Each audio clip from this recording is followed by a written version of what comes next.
All right, Chris, the people need some more practical advice. You ready to give it to them? Yes, absolutely. All right, here's today's case. So this person is selling their home. Okay. And they're in New York. The prospective buyer had an inspector come to the house. During the inspection, he broke stuff in the house. Broke some stairs on the way up to the attic by misusing them, apparently. I don't know how you misuse stairs, but apparently. Broke a window by slamming it shut and broke some things in the garage. So they sent an email asking if they could help pay for the damages that they caused. And he replied that actually his shoulder hurts from what happened on the attic stairs and that he's going to file a claim. Wow. So what should he do? Well, let's break this down. We've got a couple different parties here, right? We've got the home inspector who allegedly came into the home and caused some property damage, right?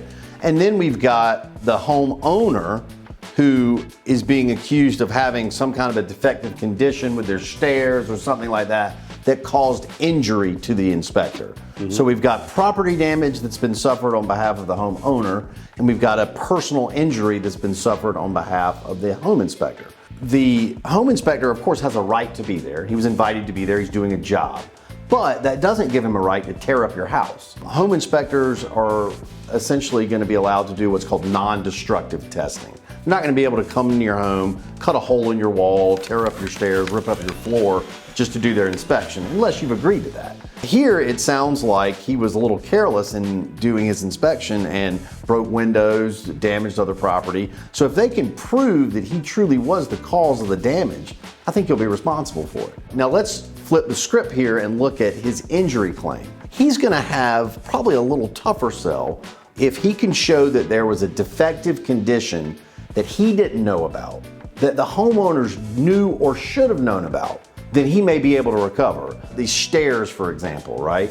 Let's just say that there was a single step that caved in when he just was walking up.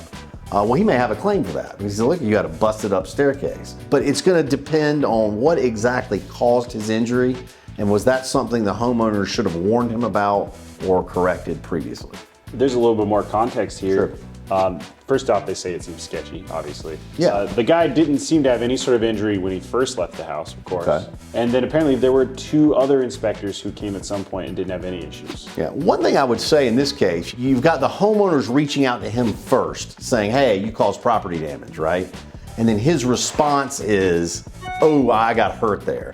So that is a little fishy, right? I mean, he didn't complain of any injury until they came to him and said, hey man, you messed up our house, right? So it sounds like there's a possibility that this inspector's claims could be retaliation for the homeowners asking for compensation for their house that was damaged. And here's another comment with a little more context on how you misuse stairs. They are classic fold down stairs you pull from the ceiling. He didn't fold them all the way down, so the weight of his body was entirely on the top hinges. Stairs broke, he got hurt. Gotcha. I'd have to do a little more research into that. Yeah.